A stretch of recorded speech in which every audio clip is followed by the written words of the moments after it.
ನಮಸ್ಕಾರ ಸ್ನೇಹಿತರೆ, ನಾನು ಹನುಮಂತ್ ಮಾಗಿ. ಸ್ನೇಹಿತರೆ, ನಮ್ಮ ಸಮಾಜ ಎಲ್ಲಿ ಹೋಗ್ತಾ ಇದೆ, ಯಾವ ನಿಟ್ಟಿನಲ್ಲಿ ಸಾಗ್ತಾ ಇದೆ, ಇಂತಹ ಕೊಳಕು ಮನಸ್ಥಿತಿಯ ಜನಗಳು ನಮ್ಮ ಸಮಾಜದಲ್ಲಿ ಉಟ್ಕೊಳ್ತಾ ಇದ್ದಾರೆ. ನಿಜಕ್ಕೂ ಈ ಒಂದು ವಿಚಾರವನ್ನು ನಿಮ್ಮ ಮುಂದೆ ವ್ಯಕ್ತಪಡಿಸೋದಕ್ಕೆ, ಈ ಸುದ್ದಿಯನ್ನು ನಿಮ್ಮ ಮುಂದೆ ಬಿತ್ತೋದಕ್ಕೆ ನನಗೆ ಬೇಜಾರ ಆಗಿ ಬಿಡ್ತಾ ಇದೆ. ಯಾಕೆ ಅಂತಂದರೆ, ಕೇವಲ 11 ವರ್ಷದ ಮಗು, ಬಿಹಾರ್ನಿಂದ ವಲಸೆ ಬಂದಂಥ ಮಗು, ದೆಹಲಿಯಲ್ಲಿ ತನ್ನ ಕುಟುಂಬದ ಜೊತೆಗೆ ಬಲೂನನ್ನು ಮಾರಿಕೊಂಡು ಶಾಲೆಗೆ ಹೋಗಿ ತನ್ನ ಜೀವನವನ್ನು ನಡೆಸ್ತಾ ಇದ್ದಂಥ ಮಗು, ಕುಟುಂಬದ ಜೊತೆಗೆ ಆರಾಮಾಗಿ ಇದ್ದಂಥ ಮಗು. ಆ ಮಗುವನ್ನು ಕ್ಯಾಬ್ ಡ್ರೈವರ್ ಒಬ್ಬ ಅಪಹರಣ ಮಾಡಿಕೊಂಡು ಹೋಗಿ ಆ ಮಗುವಿನ ಮೇಲೆ ಎರಗಿ ಆ ಮಗುವನ್ನು ಕೊನೆಗೆ ಸಾಕ್ಷಿನಾಶ ಮಾಡೋದಕ್ಕೆ, ಅಥವಾ ಆ ಮಗು ಎಲ್ಲಿ ನನ್ನನ್ನು ಸಿಕ್ಕಾಕ್ಸಿ ಬಿಡುತ್ತೆ ಅನ್ನೋ ಕಾರಣಕ್ಕೆ ಕೊನೆಗೆ ಕೊಂದು ಆ ಮಗುವನ್ನು ಒಂದು ಕಾಡು ಪ್ರದೇಶದಲ್ಲಿ ತೆಗೆದುಕೊಂಡು ಹೋಗಿ ಅಲ್ಲಿ ಆ ಮಗುವಿನ ಶವವನ್ನು ಎಸೆದು ಆ ಶವ ಯಾರಿಗೂ ಕೂಡ ಪತ್ತೆ ಆಗಬಾರ್ದು ಅನ್ನೋ ಕಾರಣಕ್ಕೆ ಅದರ ದೇಹದ ಸುತ್ತಲೂ ಕಲ್ಲನ್ನು ಇಟ್ಟು ಸಾಕ್ಷಿನಾಶ ಮಾಡುವಂತ ಪ್ರಕರಣ ಇದು. ಎಂಥವರಿಗೂ ಕೂಡ ಆರಂಭದಲ್ಲಿ ಈ ಪೀಠಿಕೆಯನ್ನು ಗಮನಿಸಿದ ನಿಮಗೆ ಒಂದು ಕ್ಷಣ ರಕ್ತ ಕುದಿಯೋದಕ್ಕೆ ಪ್ರಾರಂಭಿಸಿ ಬಿಟ್ಟಿರುತ್ತೆ.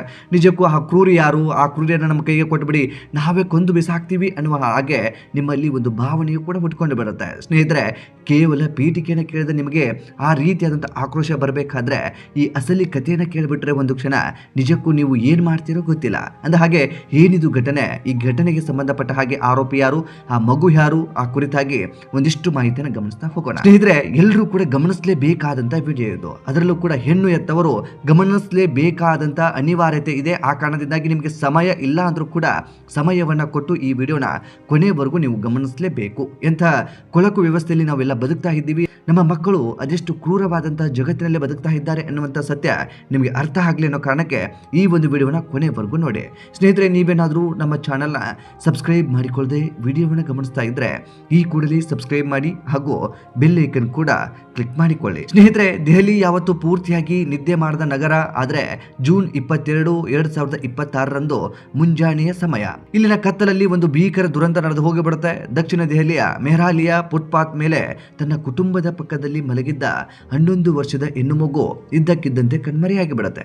ಬಿಹಾರದಿಂದ ವಲಸೆ ಬಂದು ದಿನಗೂಲಿ ಕೆಲಸ ಮಾಡುತ್ತಿದ್ದ ಆಕೆಯ ಪೋಷಕರು ಎಚ್ಚರಗೊಂಡು ನೋಡಿದಂತ ಸಂದರ್ಭದಲ್ಲಿ ಅವರಿಗೆ ಕಾಯುತ್ತಿತ್ತು ಬದುಕಿನ ಅತ್ಯಂತ ದೊಡ್ಡದಾದಂತ ಆಘಾತ. ತಮ್ಮ ಬಡತನದ ಬದುಕಿಗೆ ನೆರವಾಗಲು ಅಗಲಿಡಿ ಬಲೂನ್ ಮಾರುತ್ತಿದ್ದ ಅವರ ಮುದ್ದಿನ ಮಗಳು ಅಲ್ಲಿ ಇರಲಿಲ್ಲ. ಸರಿಯಾಗಿ ಮುಂಜಾನೆ 5 ಗಂಟೆಯ ಸಮಯ ಮಗು ಕಾಣೆಯಾಗಿರುವುದನ್ನ ಕುಟುಂಬದ ಗಮನಕ್ಕೆ ಬಂದು ಬಿಡುತ್ತೆ. ತಕ್ಷಣವೇ ಪೊಲೀಸರಿಗೆ ಕರೆ ಮಾಡಿ ಮಾಹಿತಿನ ಕೂಡ ನೀಡ್ತಾರೆ. ಆದರೆ ಅಷ್ಟರಲ್ಲಾಗಲೇ ಮೈಲಿಗಲ್ಲಷ್ಟು ದೂರದಲ್ಲಿ ಆ ದಾರುಣ ಕೃತ್ಯ ನಡೆದು ಹೋಗಿ ಬಿಟ್ಟಿರುತ್ತೆ. ಕಮರ್ಷಿಯಲ್ ಕ್ಯಾಬ್ ಚಾಲಕನೊಬ್ಬ ಫುಟ್ಪಾತ್ ಮೇಲೆ ಮಲಗಿದ್ದ ಮಗುವನ್ನ ಅಲ್ಲಿಂದ ಎಸ್ಕೇಪ್ ಅಂದ್ರೆ ಅಪಹರಿಸಿಕೊಂಡು ಹೋಗಿಬಿಟ್ಟಿರ್ತಾನೆ. ಅವಳನ್ನ ಜನರಿಲ್ಲದ ನಿರ್ಜನ ಪ್ರದೇಶಕ್ಕೆ ಕರೆದುಕೊಂಡು ಹೋಗಿ ಅಲ್ಲಿ ಆಕೆಯ ಮೇಲೆ ಲೈಂಗಿಕ ದೌರ್ಜನ್ಯ ಎಸಗಿ ಆ ಪಾಪಿ ಆಕೆ ಎಲ್ಲಿ ವಿಷಯವನ್ನ ತಿಳಿಸಿ ಬಿಡ್ತಾಳೆ ಎನ್ನುವ ಕಾರಣಕ್ಕೆ ಭಯದಿಂದ ಆಕೆಯ ಕತ್ತನ್ನ ಇಸುಗಿ ಕೊಲೆ ಮಾಡಿ ಬಿಡ್ತಾನೆ. ತನ್ನ ಪಾಪದ ಕೃತ್ಯವನ್ನ ಮುಚ್ಚಿ ಹಾಕಲು ಆ ಹಂತಕ ದೆಹಲಿ ಹರಿಯಾಣ ಗಡಿಯ ಕಡೆಗೆ ಧಾವಿಸಿ ಬರ್ತಾನೆ. ಫರೀದಾಬಾದ್ ಗುರುಗ್ರಾಮ್ ರಸ್ತೆಯ ಪಕ್ಕದಲ್ಲೇ ಇದ್ದ ದಟ್ಟವಾದ ಅರಣ್ಯ ಪ್ರದೇಶದಲ್ಲಿ ಆ ಪುಟ್ಟ ಕಂದಮ್ಮನ ಜೀವವಿಲ್ಲದ ದೇಹವನ್ನ ಎಸೆದು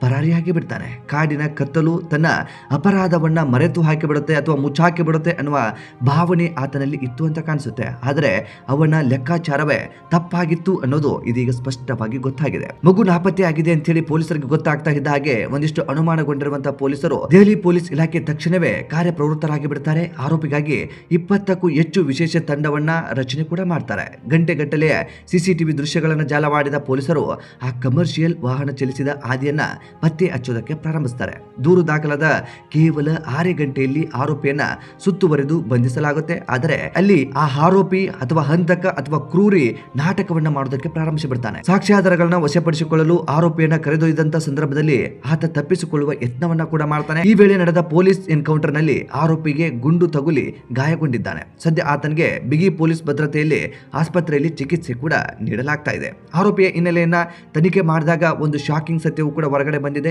ಏನು ಅಂತಂದ್ರೆ, ಆ ಕ್ಯಾಬ್ ಚಾಲಕ ಈಗಾಗಲೇ 4 ಇದೇ ರೀತಿಯಾದಂತ ಕೇಸ್ಗಳಲ್ಲಿ ಭಾಗಿಯಾಗಿದ್ದ ಅಂತೇಳಿ. ಅಂತಂದ್ರೆ 4 ಲೈಂಗಿಕ ದೌರ್ಜನ್ಯ ಕೇಸ್, ಅದೇ ರೀತಿಯಾಗಿ ಒಂದು ಕೊಲೆ ಪ್ರಯತ್ನದ ಕೇಸ್ನಲ್ಲಿ ಈ ವ್ಯಕ್ತಿಯ ಮೇಲೆ 5 ಒಟ್ಟು ಕ್ರಿಮಿನಲ್ ಕೇಸ್ಗಳು ಇದ್ದವು. ತನಿಖೆಯ ನಂತರವೇ ಪೊಲೀಸರಿಗೆ ಆ ಒಂದು ಹಿನ್ನೆಲೆ ಗೊತ್ತಾಗಿರುವಂತದ್ದು. ಈ ರೀತಿಯಾಗಿ ಒಂದು ದೊಡ್ಡ ಘೋರ ದುರಂತ ಅಂತ ಹೇಳಿದ್ರು ಕೂಡ ತಪ್ಪಾಗ್ಲಿಕ್ಕಿಲ್ಲ. ಇನ್ನು ಈ ಕ್ರಿಮಿನಲ್ ಹಿನ್ನೆಲೆ ಉಳ್ಳ ವ್ಯಕ್ತಿಗೆ ಕಮರ್ಷಿಯಲ್ ಕ್ಯಾಬ್ ಓಡಿಸಲು ಹೇಗೆ ಅನುಮತಿ ಸಿಕ್ಕಿತು ಎಂಬ ಪ್ರಶ್ನೆ ಇದೀಗ ಕಾಡ್ತಾ ಇದೆ. ಸದ್ಯ ಪೊಲೀಸರು ಆತನ ವಿರುದ್ಧ ಪ್ರಕರಣವನ್ನ ದಾಖಲಿಸಿಕೊಂಡು ಹಾಗೂ ಭಾರತೀಯ ನ್ಯಾಯ ಸಂಹಿತೆ ಅಡಿ ಅಪಹರಣ ಮತ್ತು ಕೊಲೆ ಪ್ರಕರಣವನ್ನ ದಾಖಲಿಸಿಕೊಂಡು ತನಿಖೆ ಅಂತದೆಲ್ಲವನ್ನು ಕೂಡ ಮಾಡ್ತಾ ಇದ್ದಾರೆ. ಸಫ್ದರ್ಜಂಗ್ ಆಸ್ಪತ್ರೆಯಲ್ಲಿ ಮರಣೋತ್ತರ ಪರೀಕ್ಷೆಯ ವರದಿ ಸಿದ್ಧವಾಗ್ತಾ ಇದೆ. ಇತ್ತ ರಾಜಧಾನಿಯ ಬೀದಿಯಲ್ಲಿ ಆ ಕುಟುಂಬ ಕಣ್ಣೀರಿನಲ್ಲಿ ಮುಳುಗಿಬಿಟ್ಟಿದೆ. ಪೋಷಕರಿಗೆ ನೆರವಾಗಲು ಬಲೂನ್ ಮಾರುತ್ತಿದ್ದ ಆ ಪುಟ್ಟ ಹೆಣ್ಣು ಮಗಳು ನಗರದ ಕ್ರೂರ ಕತ್ತಲಿಗೆ ಬಲಿಯಾಗಿ ಬಿಟ್ಟಿದ್ದಾಳೆ. ಪೊಲೀಸರು ಆರೋಪಿಗೆ ಕಠಿಣ ಶಿಕ್ಷೆ ಕೊಡಿಸುವ ಭರವಸೆಯನ್ನು ಕೂಡ ನೀಡಿದ್ದಾರೆ. ಆದರೆ ಕುಟುಂಬದವರಿಗೆ ಇದೊಂದು ದೊಡ್ಡ ಭಾರವಾದ ನೋವಿನ ಸಂಗತಿ ಅಂತಾನೆ ಹೇಳಬಹುದು. ಸ್ನೇಹಿತರೆ, ಈ ಒಂದು ಪ್ರಕರಣಕ್ಕೆ ಸಂಬಂಧಪಟ್ಟ ಹಾಗೆ ಇನ್ನಷ್ಟು ಈ ಆರೋಪಿಯ ಬಗ್ಗೆ ಮಾಹಿತಿಯನ್ನು ಗಮನಿಸ್ತಾ ಹೋಗೋಣ. ಯಾರು ಈ ಆರೋಪಿ, ಇದನ್ನ ಮೂಲ ಯಾವುದು, ಈತನ ಹೆಸರೇನು, ಈ ಕುರಿತಾಗಿಯೂ ಕೂಡ ಒಂದಿಷ್ಟು ವಿವರವನ್ನ ಗಮನಿಸ್ತಾ ಹೋಗೋಣ. ಸ್ನೇಹಿತರೆ, ಈ ಆರೋಪಿ ಹೆಸರು ಬಾಶು ಕುಮಾರ್ ಸಿಂಗ್ ಅಂತ ಹೇಳಿ. ಕೆಲವು ಕಡೆ ವರದಿ ಆಗಿರುವ ಪ್ರಕಾರ ಇವನನ್ನ ಬಬ್ಲು ಅಂತ ಹೇಳಿ ಕೂಡ ಕರೀತಾ ಇದ್ದಾರೆ. ಈತನಿಗೆ ವಯಸ್ಸು ಬಂದುಬಿಟ್ಟು ಕೇವಲ 29ರಿಂದ 30ರ ಆಸುಪಾಸು. ಈತನ ಮೂಲ ಸ್ಥಳ ಬಿಹಾರ ಆಗಿರುತ್ತೆ. ಬಿಹಾರ್ನಿಂದ ಈತನು ಕೂಡ ಕ್ಯಾಬ್ ಅನ್ನು ಓಡಿಸೋದಕ್ಕೆ, ಆ ಒಂದು ಕ್ಯಾಬ್ ಡ್ರೈವರ್ ಆಗಿ ಕೆಲಸವನ್ನ ಮಾಡೋದಕ್ಕೆ ದೆಹಲಿಯಲ್ಲಿ ಬಂದು ಈತ ಕೆಲಸವನ್ನ ಮಾಡ್ತಾ ಇರ್ತಾನೆ. ಕಮರ್ಷಿಯಲ್ ಕ್ಯಾಬ್ ಚಾಲಕನಾಗಿ ಕೆಲಸವನ್ನ ಮಾಡ್ತಾ ಇರ್ತಾನೆ. ಈತನು ಕೂಡ ಕ್ರಿಮಿನಲ್ ಹಿನ್ನೆಲೆಯನ್ನು ಹೊಂದಿದ್ದಂತ ವ್ಯಕ್ತಿ ಅಂತ ಹೇಳಿ ಇದೀಗ ಪೊಲೀಸ್ ತನಿಖೆಯಲ್ಲಿ ಈತನ ಕ್ರಿಮಿನಲ್ ಹಿನ್ನೆಲೆ ಹೊಂದಿದ್ದ ವ್ಯಕ್ತಿ ಅಂತ ಹೇಳಿ ಇದೀಗ ಸ್ಪಷ್ಟವಾಗಿ ಕೂಡ ಗೊತ್ತಾಗಿ ಬಿಟ್ಟಿದೆ. ಸ್ನೇಹಿತರೆ, ಅಪರಾಧವನ್ನ ಎಸಗುವ ಪೂರ್ವದಲ್ಲಿ ಈ ಒಂದು ಆರೋಪಿ ಗಾಂಜಾವನ್ನ ಸೇವಿಸಿದ್ದ ಎಂದು ಪೊಲೀಸರು ಇದೀಗ ಮಾಹಿತಿಯನ್ನು ಕೂಡ ಹಂಚಿಕೊಂಡು ಬಿಟ್ಟಿದ್ದಾರೆ. ಆರೋಪಿ ತನ್ನ ಬಿಳಿ ಬಣ್ಣದ ಯಾಚ್ ಕ್ಯಾಬ್ ಕಾರಿನಲ್ಲಿ ಬಂದು ಮಲಗಿದ್ದ ಮಗುವನ್ನ ಬಲವಂತವಾಗಿ ಕಾರಿಗೆ ಹಾಕಿಕೊಂಡು ಅಪಹರಿಸಿದ್ದ. ನಂತರ ಅವಳನ್ನ ಗುರುಗ್ರಾಮ್ ಫರೀದಾಬಾದ್ ರಸ್ತೆಯ ನಿರ್ಜನ ಪ್ರದೇಶದಲ್ಲಿ ಕರೆದು ಹೋಗಿ ಹೇಗೆಲ್ಲ ನಡೆದುಕೊಳ್ಳೋದಕ್ಕೆ ಸಾಧ್ಯನೋ ಆ ರೀತಿಯಾಗಿ ಆ ಮಗುವಿನ ಜೊತೆಗೆ ನಡೆದುಕೊಂಡು ಬಿಟ್ಟಿದ್ದ. ಸ್ನೇಹಿತರೆ, ಇಂತಹ ದುರಂತ ನಮ್ಮ ದೇಶದಲ್ಲಿ ಇದೇನು ಮೊದಲ ಬಾರಿಗೆ ಈ ರೀತಿಯಾಗಿ ನಡೆದಿರುವಂತಹ ದುರಂತ ಅಲ್ಲ. ಮುದುಕರಾಗಿರಬಹುದು ಅಥವಾ ವಯಸ್ಕರಾಗಿರಬಹುದು, ತಂದೆಗಳಾಗಿರಬಹುದು, ತಾತಗಳಾಗಿರಬಹುದು, ಪಕ್ಕದ ಮನೆಯವರಾಗಿರಬಹುದು, ಮಗುಗಳನ್ನು ಅಪಹರಿಸಿಕೊಂಡು ಅವುಗಳ ಜೊತೆಗೆ ಹೇಗೆಲ್ಲ ನಡೆದುಕೊಳ್ಳೋದಕ್ಕೆ ಸಾಧ್ಯನೋ ಹಾಗೆಲ್ಲ ನಡೆದುಕೊಂಡು ಕೊನೆಗೂ ಆ ಮಗುವನ್ನು ಕೊಂದು ಬಿಸಾಕಿರುವಂತಹ ಘಟನೆ ಇದೇನು ಹೊಸದಲ್ಲ. ಸ್ನೇಹಿತರೆ, ಇಂತಹ ಸಾಕಷ್ಟು ಉದಾಹರಣೆಗಳು ನಮ್ಮ ದೇಶದಲ್ಲಿದ್ದಾವೆ. ಇತ್ತೀಚೆಗೆ ಬಹುತೇಕ ನೀವೆಲ್ಲರೂ ಕೂಡ ಗಮನಿಸಿದ್ರಿ, ಮಹಾರಾಷ್ಟ್ರದಲ್ಲೂ ಕೂಡ ಇಂಥದ್ದೇ ಒಂದು ಪ್ರಕರಣ ಬೆಳಕಿಗೆ ಬಂದಿತ್ತು. ಇದೀಗ ದೆಹಲಿಯಲ್ಲಿ ಇಂಥದ್ದೊಂದು ಅಮಾನವೀಯ ಘಟನೆ ನಡೆದು ಹೋಗಿಬಿಟ್ಟಿದೆ. ನಿಜಕ್ಕೂ ಈ ಘಟನೆಯನ್ನು ಕೇಳಿದ ಬಳಿಕ ನಿಮ್ಗೆಲ್ರಿಗೂ ಕೂಡ ಒಂದು ಕ್ಷಣ ರಕ್ತ ಕುದಿಯೋದಕ್ಕೆ ಪ್ರಾರಂಭಿಸಿಬಿಡುತ್ತೆ. ಭವಿಷ್ಯವನ್ನು ಕಟ್ಕೊಳ್ಬೇಕಾಗಿದ್ದಂಥ 11 ವರ್ಷದ ಮಗು ತಂದೆ ತಾಯಿಗೆ ಸಹಾಯವನ್ನ ಮಾಡ್ತಾ ಇತ್ತು, ಬಲೂನ್ ಮಾಡ್ತಾ ಇತ್ತು. ತಮ್ಮ ಜೀವನವನ್ನು ನಡೆಸಿಕೊಳ್ಳೋದಕ್ಕೆ ಬಲೂನ್ಗಳನ್ನ ಮಾರಿ ವ್ಯಾಪಾರವನ್ನ ಮಾಡಿ ಹೊಟ್ಟೆಪಾಡನ್ನ ಸಾಗಿಸ್ತಾ ಇದ್ದಂತ ಕುಟುಂಬ.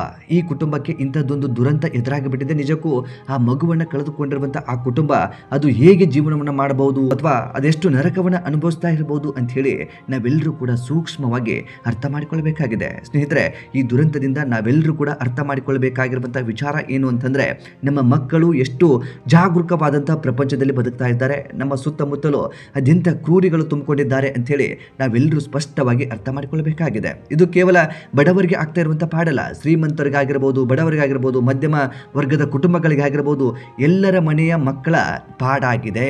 ಆ ಒಂದು ಸತ್ಯವನ್ನ ನಾವು ನೀವೆಲ್ಲರೂ ಕೂಡ ಅರ್ಥ ಮಾಡಿಕೊಳ್ಳಬೇಕಾಗಿದೆ. ಸ್ನೇಹಿತರೆ, ಈ ಒಂದು ಕ್ರೂರಿಯ ಬಗ್ಗೆ ನಿಮ್ಮ ಅನಿಸಿಕೆ ಏನು, ಈ ಒಂದು ದುರಂತದ ಬಗ್ಗೆ ನಿಮ್ಮ ಅಭಿಪ್ರಾಯ ಏನು ಎಂಬುದರ ಕುರಿತಾಗಿ ಕಾಮೆಂಟ್ ಬಾಕ್ಸ್ ಅಲ್ಲಿ ಮೆನ್ಷನ್ ಮಾಡಿ. ಆದಷ್ಟು ಈ ವಿಡಿಯೋನ ನಿಮ್ಮ ಸ್ನೇಹಿತರಿಗೆ ಶೇರ್ ಮಾಡಿ. ಅದರಲ್ಲೂ ಕೂಡ ಪೋಷಕರಾದಂಥವರಿಗೆ, ಪ್ರವಾಸಕ್ಕೆ ಹೋಗುವಂಥವರಿಗೆ, ಅಥವಾ ಇನ್ನೆಲ್ಲೋ ವಾಸ ಮಾಡ್ತಾ ಇರುವಂಥವರಿಗೆ, ಅಥವಾ ಜೀವನಕ್ಕಾಗಿ ಬೇರೆ ಪ್ರದೇಶಗಳಲ್ಲಿ ಇರುವಂಥವರಿಗೆ ಈ ವಿಡಿಯೋವನ್ನು ಆದಷ್ಟು ಶೇರ್ ಮಾಡಿ. ಚಾನಲ್ನ ಸಬ್ಸ್ಕ್ರೈಬ್ ಮಾಡಿಕೊಳ್ಳದೆ ವಿಡಿಯೋವನ್ನು ಗಮನಿಸ್ತಾ ಇದ್ದರೆ ಈ ಕೂಡಲೇ ಸಬ್ಸ್ಕ್ರೈಬ್ ಮಾಡಿ ಹಾಗೂ ಬೆಲ್ ಐಕನ್ ಕೂಡ ಕ್ಲಿಕ್ ಮಾಡಿಕೊಳ್ಳಿ. ಮತ್ತೆ ಮುಂದಿನ ವಿಡಿಯೋದಲ್ಲಿ ಸಿಗೋಣ. ನಮಸ್ಕಾರ.